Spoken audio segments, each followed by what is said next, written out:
Hello बच्चों, कल हम आप लोगों को गणित में द्विघात बहुपद से संबंधित कुछ महत्वपूर्ण प्रश्नों को समझाया था और उनका हल भी किया था।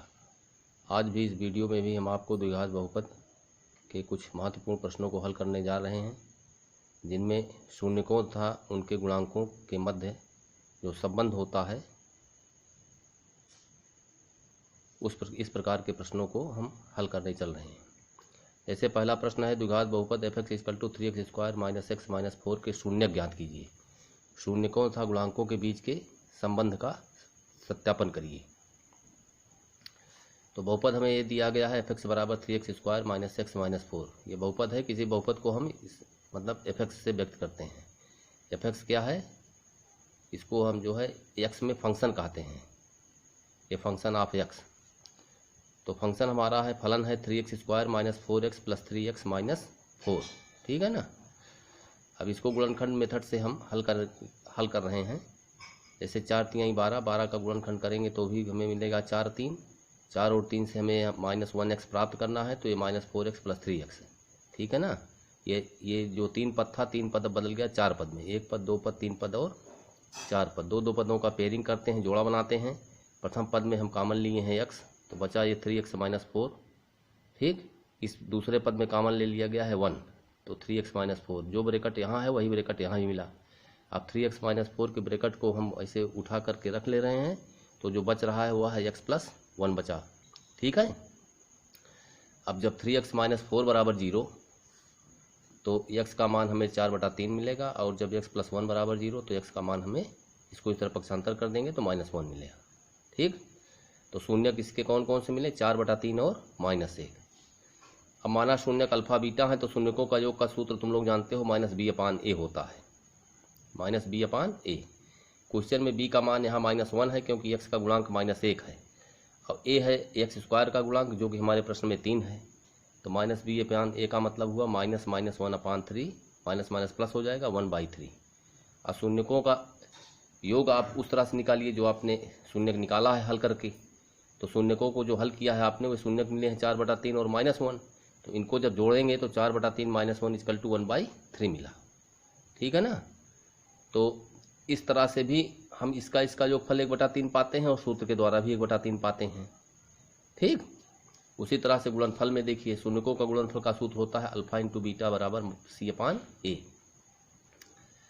तो c का मान क्वेश्चन में है -4, a का मान है जो है 3, तो c/a का मतलब -4/3। ठीक। और जो आपने शून्यक निकाला है उससे देखो, शून्यकों का गुणनफल 4/3 गुणे जो है -1 हो गया। 4/3 गुणे -1, ये बराबर -4/3। तो शून्यकों तथा गुणांकों के मध्य इस तरह से संबंध का सत्यापन होता है। ठीक है। इसी तरह से चलिए एक और प्रश्न ले लेते हैं। जैसे दूसरा प्रश्न है, द्विघात बहुपद 4s² - 4s + 1 के शून्य ज्ञात कीजिए। शून्यकों तथा गुणांकों के बीच के संबंध की सत्यता की जांच कीजिए। ठीक है। तो ये तुम्हारा क्वेश्चन है 4s² - 4s + 1। इसको भी वैसे फैक्टराइजेशन मेथड से हल करेंगे, तो 4x² - 2s - 2s + 1, यानी इस -4s को 2 भागों में तोड़ दिया गया। पहले पेयर में कॉमन लिए, पहले जोड़े में 2s, तो यहाँ 4s² में 2s कॉमन लेंगे तो 2s मिला। यहाँ पूरा पूरा चला है तो 1 बचा। इस पेयर में -1 कॉमन लेते हैं इस जोड़े में, तो -2s - 1। अब ये 2s - 1 ब्रैकेट दोनों में कॉमन है ले लिए, तो यहाँ बचा ये 2s, ये -1। तो शून्यकों के लिए हमें इसको 0 के बराबर जो है मतलब रखना पड़ता है। तो 2s - 1 2s - 1 = 0, या s = 1/2 और 1/2। ये बातें आपको प्राप्त हुई। यानी उसके जो शून्यक मिले वे कौन कौन मिले? 1/2 और 1/2। आप सत्ता की चलिए जांच करिए। शून्यकों का योगफल तुमको 1/2 में 1/2 जोड़ोगे तो 1 मिला। अब फार्मूले से देखो, फार्मूले से शून्यकों का योग होता है अल्फा + बीटा। ठीक है ना। अल्फा + बीटा, ये हुआ -s का गुणांक बटे s² का गुणांक। तो s का गुणांक है सवाल में -4, तो -4/4, ये माइनस प्लस हो गया, 4/4 = 1। तो जो 1 यहाँ मिला था वही 1 यहाँ मिला आपको। ठीक है। और शून्यकों का गुणनफल, शून्य निकाले हैं आप 1/2 और 1/2, गुणनफल हुआ 1/2 इंटू 1/2 इक्वल टू 1/4। अब सूत्र होता है मूलों का गुणनफल अथवा शून्यकों का गुणनफल अचर पद बटे यस स्क्वायर का गुणांक। तो अचर पद है क्वेश्चन में 1 है, यस स्क्वायर का गुणांक है 4, तो 1/4 मिला। तो सूत्र से भी हमें 1/4 मिला, और जो हम शून्य निकालने हैं उनको मल्टीप्लाई किए, गुणा किए, तो भी 1/4 मिला। तो इस तरह से हमें इसकी सत्यता की जांच हो जाती है। ठीक है, तो ये 2 क्वेश्चन हमने आपको समझाया है शून्यकों और गुणांकों के मध्य के संबंध में। और जो प्रश्न है आप लोग करिएगा, जो प्रश्न ना आएगा कॉलेज के व्हाट्सएप ग्रुप में डाल दीजिएगा, हम आपको वो प्रश्न हल करके यहाँ से भेज दिया करेंगे। ठीक है, जो भी क्वेश्चन एक्सरसाइज में आप लोगों को समझ नहीं आ रहा है, या कि जो भी प्रश्न आप नहीं कर पा रहे हैं, उसको टाइप करके कॉलेज के ग्रुप में डाल दीजिए, हम आपको हल करके अगले दिन वीडियो में दे देंगे। चलो अगला क्वेश्चन नंबर 3 देखो। द्विघात बहुपद ज्ञात करो जिसके शून्यकों का योग और गुणनफल क्रमशः 1/4 और -1 है। शून्यकों का योगफल 1/4 है और गुणनफल है ऋण 1।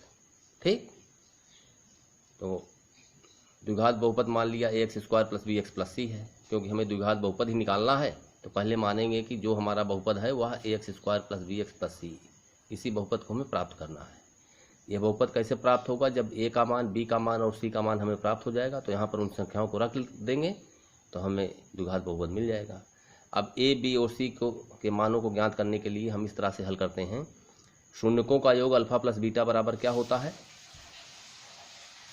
अल्फा प्लस बीटा बराबर, ये दिया है 1/4 क्वेश्चन में। ठीक, अल्फा प्लस बीटा का मान होता है -b/a, तो -b/a बराबर 1/4। ये समीकरण नंबर 1 बना दीजिए। शून्यकों का गुणनफल क्वेश्चन में दिया है आपको, ये -1, तो ये शून्यकों के गुणनफल हैं alpha into beta equal to -1, यानी c/a इक्वल टू -1। अब इसमें 4 से ऊपर नीचे हम जो है क्या कर लेते हैं, 4 से गुणा और 4 से भाग, या कि अंश और हर में कह सकते हो 4 से मल्टीप्लाई करने पर, जो है गुणा करने पर, तो c/a का मान मिला -1 इंटू 4/4, क्योंकि 4 से 4 कट जाएगा, इसकी वैल्यू -1 है जो यहाँ है। ठीक है ना, तो ये होगा तुम्हारा -4/4। अब इसकी तुलना करते हैं तो a का मान 4 मिलता है, इसकी तुलना करते हैं तो c का मान -4 मिलता है। ठीक है ना, इसकी तुलना करते हैं तो -b = 1 या b = -1 मिलता है। तो हमें इस तरह से a की वैल्यू, b की वैल्यू और c की वैल्यू मिल जाती है। इन a, b, c के इन मानों को यहाँ पर रख देंगे। ठीक है ना, द्विघात बहुपद में, तो ax² + bx + c जो है ये तुम्हें दे देगा, a की वैल्यू निकाले हो 4, तो ये हुआ, यहाँ हो गया 4x², b की वैल्यू है -1, इसका मान -1 इंटू x हुआ, c की वैल्यू है -4, ये -4 हुआ, तो 4x² - x - 4, ये हमारा द्विघात बहुपद है। तो आज की वीडियो में बस इतना ही। Thank you.